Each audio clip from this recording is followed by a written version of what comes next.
All right, welcome in the booth here at the Cotton Bowl. I'm Joel Klatt. This is brought to you by Dr. Pepper. It is the official drink of Fansville.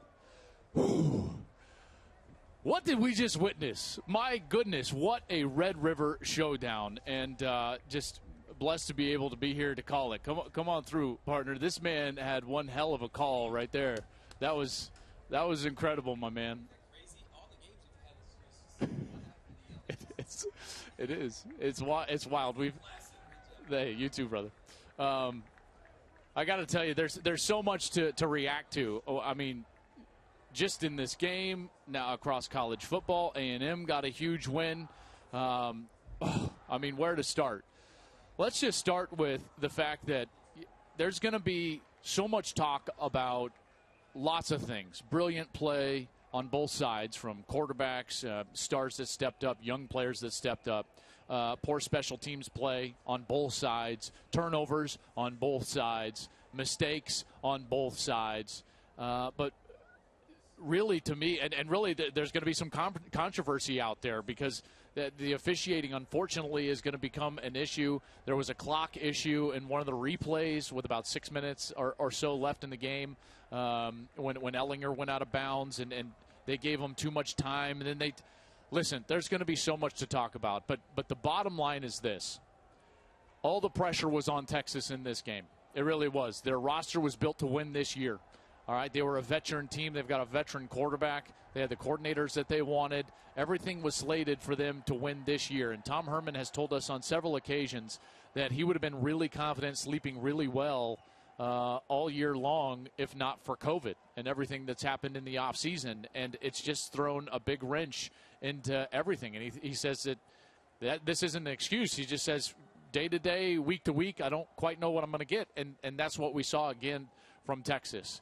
And this was an OU team that is clearly rebuilding with a young quarterback. They're trying to find their footing in the run game, at least coming into this game. They're trying to find a number one wide receiver. Their defense had given up double-digit leads in every single loss of the season. And, by the way, did again today, but pulled it all out in the end.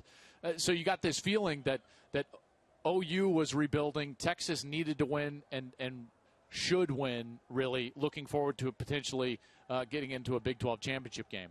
And it didn't go their way.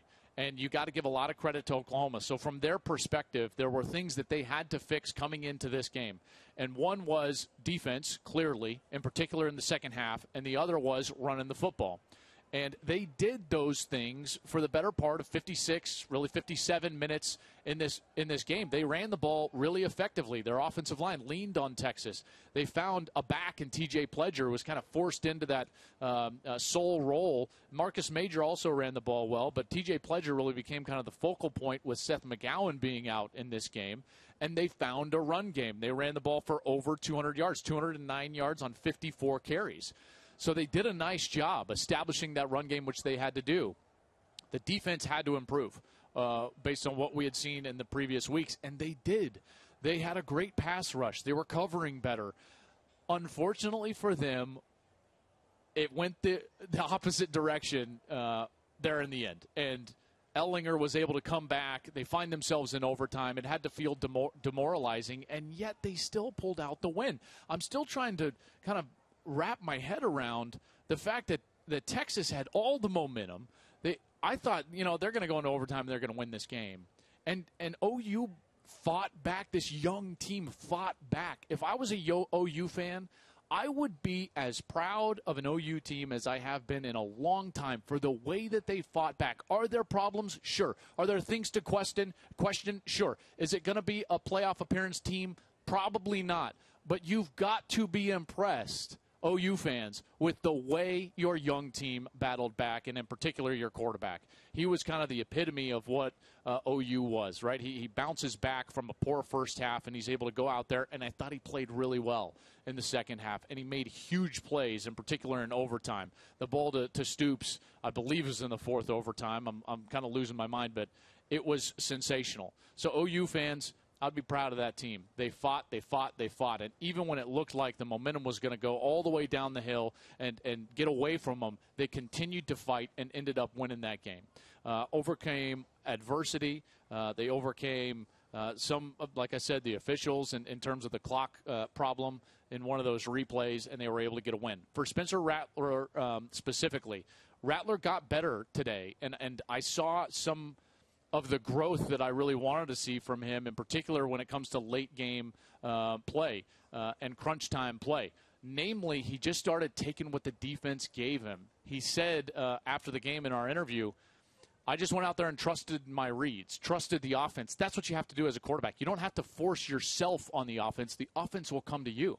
There's a reason why this offense has been one of the most successful in all of college football over the last few years, and that's because it's a really sound offense, and you just have to go out there and run it. And when big plays pop up, then you execute and you make them, but you don't have to force yourself on the offense. And he didn't do that in the second half, and it's a big reason why they were so consistent and then so good, in particular in the overtime period. So he made a huge jump, I thought, for a young player. From the mistakes he made in the previous two games, losses late in the game and crunch time, to the way he played in overtime here in Red River, I thought growth leaps and bounds. So Spencer Rattler certainly on the right track. And then I would be remiss if I didn't at least just touch on the monster effort from Sam Ehlinger. And folks, he didn't get a ton of help on his offensive side. They did not run the football. The offensive line played one of their poorest games that they've played for Ehlinger. He was constantly under duress. He had to make plays with his feet. Did he throw the ball as well as he's ever thrown it? No. Did he complete the ball down the field as well as he could have? Probably not. The interceptions, sure, you could probably criticize, but the only reason you're in that game is because of number 11's will.